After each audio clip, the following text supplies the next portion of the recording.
Huli-kam ang pagsalpok ng van sa isang multicab sa South Cotabato. Patay naman sa Negros Oriental ang isang rider na nakasagasa na ng aso na bangga pa ng bus. Nakatutok si JP Soriano. Normal na trapiko lang sa unang tingin ang kuha ng CCTV sa National Highway ng Siaton, Negros Oriental. Pero makikita ang biglang pagtawid ng isang aso. Di na nakapreno ang paparating na rider at nasagasaan ang aso. Ang rider nawala ng balanse hanggang sumalpok sa harapan ng kasalubong na bus.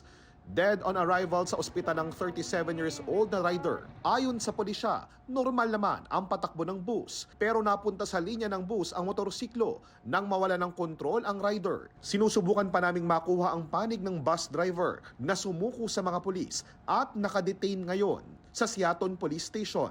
Patuloy ang investigasyon sa insidente. Hindi pa tukoy kung anong sinapit ng aso. Sa Tupi, South Cotabato, hagip sa CCTV sa National Highway ang multicab na bagamat nag-signal light at nagdahan-dahan sa pedestrian lane bago sana lumiko. Biglang sinalpok sa likod ng humaharurot na van. Ilang beses nagpaikot-ikot ang multicab sa basang kalsada bago dumiretso sa kanal. Ang nakasalpok na van nahulog din sa kanal sa gilid ng daan.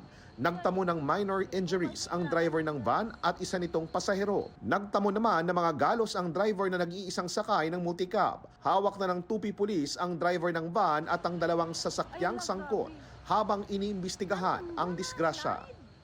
Sa Tulunan, Cotabato, humandusay sa kalsada ang isang rider at kanyang angkas matapos sumemplang ang kanilang motorsiklo. Ayon sa kapitan ng barangay, nawala ng kontrol at sumemplang ang motorsiklo nang tamaan ito ng signage na nilipad ng hangin. Dinala sa ospital ang dalawa na nagtamo ng minor injuries. Sa Cebu City, nabangga ng sasakyan ng 3 pedestrian.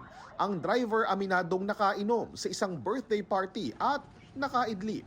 Hanggang namalayan na lang daw niyang tumagilid ang sasakyan at nabundol ang mga biktimang patawid. Nani nakasulti nimo sir nga nakabangga ka? Wala.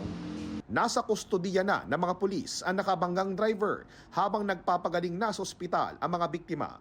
Para sa GMA Integrated News, JP Soriano, nakatutok 24 oras.